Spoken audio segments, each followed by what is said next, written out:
What's up, everyone? It's a knife out here, and today I'm going to be doing my first impressions on my newest knife. This is the Spyderco Gayle Bradley 2. So I picked this knife up yesterday. Me and my family were actually on vacation to the Smoky Mountains, so I got to get it in Smoky Mountain Knife Works, and that is a cool thing because I don't really have a local knife shop that I go to all that much, and so I like to be able to handle the knife in person, and I was able to get one with good lockup that I like, no blade play, and pretty much centered on it. And this knife is a knife that I honestly thought was discontinued. It might have been, but I wasn't really into the knife game when this was more of a popular knife. And so they did another run of it, and I'm happy that they did. And so I ended up picking one up. And this knife is only $170, which I'm going to talk about that in a little bit. But just looking at these materials, that is a great price because we have an M4 blade. This knife is actually a pretty big knife overall. I'll throw up a couple size comparisons here just so you can understand the size of this. But it is a fairly large knife. Oh, that would be a good comparison that I just threw up there. PM2 versus GB2, I guess you could say. But yeah, I expect a battle of the blades there in the future. But this is a nice size knife. And for the price, I think it's good because M4, you have this carbon fiber G10 laminate handle scale, which I'll talk about in a little bit. It is made in Taichung, Taiwan, with a nice liner lock, a 4-way reversible pocket clip running on Foster bronze washers, and designed by Gayle Bradley. So for the looks of this, just talking about these handle scales, I am not really opposed to that carbon fiber G10 laminate, and I think I've discovered this about myself when I've gotten into more knives, that handle material really isn't that big of a deal to me. There are a lot of people who are like, I hate just the feel of aluminum or maybe bead busted titanium, or they just hate G10, maybe they hate this carbon fiber laminate or hate FRN, but it's one of those things where honestly, I don't really notice all that much. Now, I do like micarta, so I probably will get some aftermarket scales for this. I was checking up on like sharpdressknives.com, and I didn't see any in stock, so maybe when they come back in stock, I will put some more on there. And so I think that would really make this knife better, but honestly, this carbon fiber G10 laminate, I'm not entirely opposed to it. And yeah, I think that this blade, just how it looks really nice. I like this satin finish. I just think that that looks really clean. And I like this maybe brushed flat. I don't really know how to describe it. It's not really a stone wash, not really a satin. I guess I'll just call it a brush finish. And yeah, overall, this knife looks pretty good. The pocket clip, I've never really seen this style of clip from Spyderco. It might just be the black Taichung clip, but it almost looks, I don't really know how to describe it, but it fingerprints. It's not really like a DLC clip or just a painted clip. I feel like it might be Cerakoted. I'm not entirely sure. If you do know, please let me know in the comment section.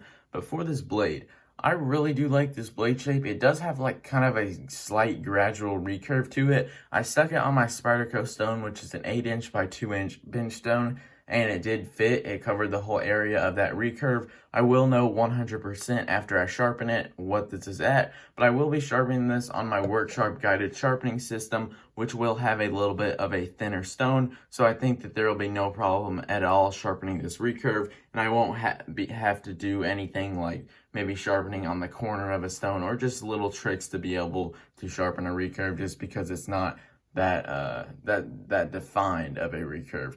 And looking at this blade, my really only complaint with it is that there is a little bit of a smile from the factory. It's one of those things where I like how Spyderco did this because, you know, they left us kind of a little sharpening chore there, because a lot of Spydercos are very annoying to sharpen because of this little nub back here. What that does is a lot of freehanders, me including, sharpen their knives kind of at this 45-degree angle, not just up and down like this. So what happens is this nub will bump into the side of your stone, and you will either not hit this back part, or like when you try and not hit that nub, you might maybe miss like a millimeter or two at the bottom here. So it's one of those things that Spydercos are not my favorite to sharpen. So I do like this. I just wish that there wasn't a smile on it from the factory. So let's get a quick thickness behind the edge measurement on this guy. Oh. This knife is hollow ground, which I really do like. I am really just struggling here. But yeah, 16 thousandths behind the edge, 15 thousandths, and look where my calipers are placed, so pretty far up that blade, just because that's where they landed, and it's 15 thousandths up there. So I am very happy with this, and I do feel like Spyderco is doing better grinds on their knives, and I wish that they would just keep doing more and more hollow grinds, because for these companies who just make a ton of knives, I don't feel like they are that concerned with how thin they are behind the edge. Hollow grinds really do thin them out a little bit, and it's not really a cheat code because you obviously have to grind it, and it just depends. You could have a hollow grind that's 40 thousandths behind the edge and a hollow grind that's 10 thousandths behind the edge. But it's one of those things where I feel like companies like Spyderco and Benchmade, who are very big companies, they will actually grind their knives thinner with a hollow grind. So that's one thing that I really do like about this knife, and I'm super excited to use this M4 blade that is hollow ground. This is one of my favorite Spyderco blades that there is. Other than that smile, I have nothing bad to say about it. It's just such a good blade on this knife. So the next one that is probably the biggest glaring issue with this knife is the lock bar axis here. And as you can see, these liners on the outside are shadow boxed. So basically that's where the internal liners stick out a little bit outside of these scales. And I think that it gives it a good look to the knife, but there isn't much access to that lock bar because of it. And a lot of people, what they do is they will get a Dremel and just kind of remove this liner on the outside here, and that will work. Now, I don't know if I'm going to do it because I'm not that good with the Dremel. Can't really think of many times where I've actually used one. So maybe in the future I'll do it. But personally, it's not that much of an issue because when I bought this knife, I was not going to be like, oh yeah, I want a knife to fidget with. Because the truth is, if you get this knife and open it and close it, like 20 to 30 times, your thumb is not feeling very well. And over the past couple of days, just breaking it in, my thumb kind of hurts just closing it. But overall, if I'm just using it, I don't think it's going to be that much of an issue.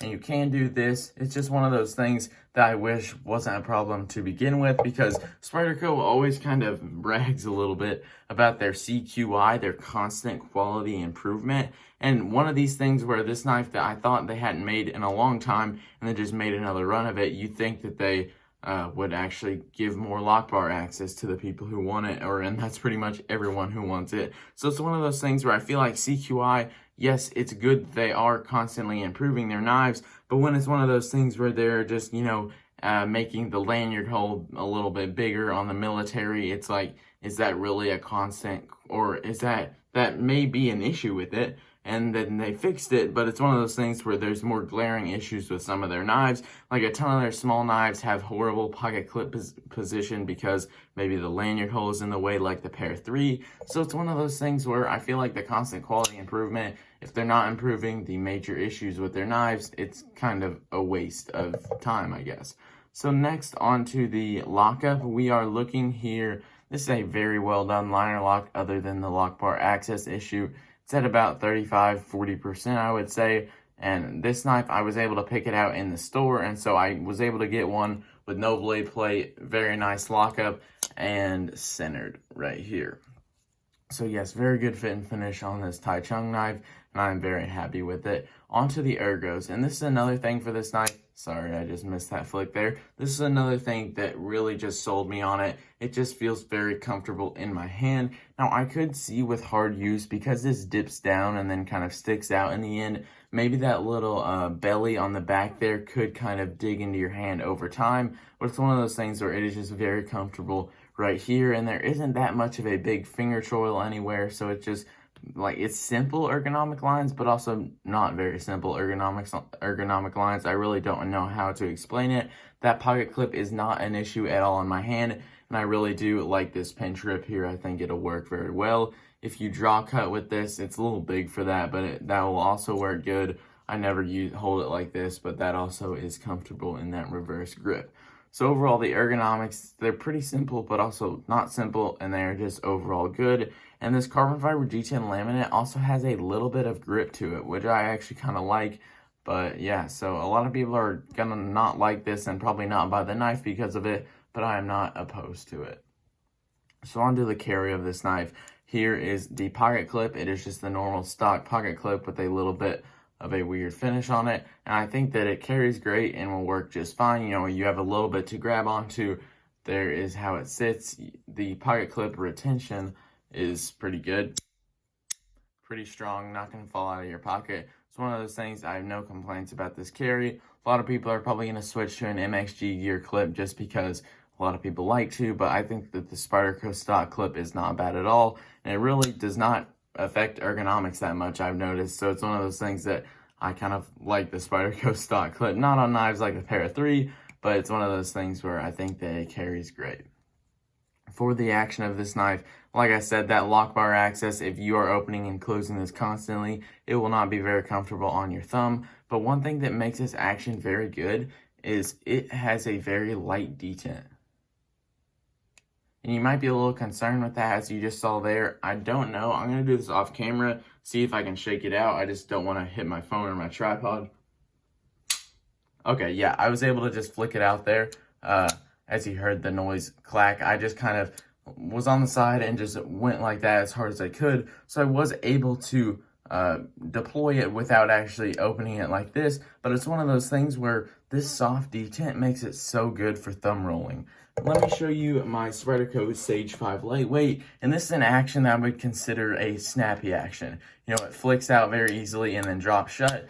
Thumb flick it out, drop shut. It's just very smooth and snappy, but it's one of those things where if I go to thumb roll it, it just kind of jumps on me and jumps like that, and I can thumb roll it like you just saw, but it's one of those things where I gotta go fast. If I go slow, it's not really that bad, but it's just gonna kind of flick away from me, and it's not the best thing in the world to thumb roll. This action kind of reminds me of the action on a Sebenza. Now, it is a little bit less hydraulic because I guess the tolerances are a little bit looser, but look at this. It just thumb rolls very nicely, and that detent is very smooth, and so what it does, it just makes it very easy to open and to close. And so this is a knife that I could very well, I'm probably going to put some of that Chris Reeve knife fluorinated grease on there when I take it apart. I'm really excited to try that out and see how smooth it feels. But overall, I really do like that action because of that light detent, something that you probably don't hear being said very much. Also, you can Spidey flick it pretty easily. You do have to maybe use a little bit more wrist or just kind of extend your finger out a little more, not just kind of a simple like kind of wimpy flick like that, because that detent is a little bit lighter. But this action, I just think that light detents and thumb holes and thumb studs really just make a great combo. A while ago I said the same for, you know, a knife that runs on an axis lock, because that detent is light and so you can just roll it out very easily and there's not like a hiccup or a jump. Let me just show you an example of a knife that there is a definite jump that you can't really thumb roll. This CGRB Centros and the CGRB Mini Feldspar, you just can't really thumb roll them all that well. And when you do, you kind of got to move fast, and it's pretty much a thumb flick like that. And so it's one of those things where I do really just like this action because it's simple, it's a smooth opener, smooth closer. The only issue is that this lock bar access is uncomfortable, and if you got this knife to fit it with, this is probably not the one of your choice. So, for the value, this knife is $170, which for a Spyderco, that is great. And M4 steel, you know, carbon fiber G10 handle, which a lot of people are going to dislike, but if you think about it, it's like G10 with a little bit of extra work going into it. So I think that even if this was G10, it still is at a very good price point, because what is this Spyderco PM2 and S35 VN? And this was a Blade HQ, not really an exclusive, but it's one of those things that never sold out. So I think it was an exclusive, but anyway, I think that was around $160. And so for $10 more with a very well done liner lock and very good fit and finish and M4 steel, I am very excited for this knife. And yeah, I'm really excited to get some use on it because the ergonomics are great. Edge geometry is great, and the steel is also great, and I really am excited about this knife, and it very well could end up being my favorite Spyderco that I have. So that's going to do it for the video. Thanks for watching. Don't forget to like and subscribe if you are new, and I'll see you guys in the next one.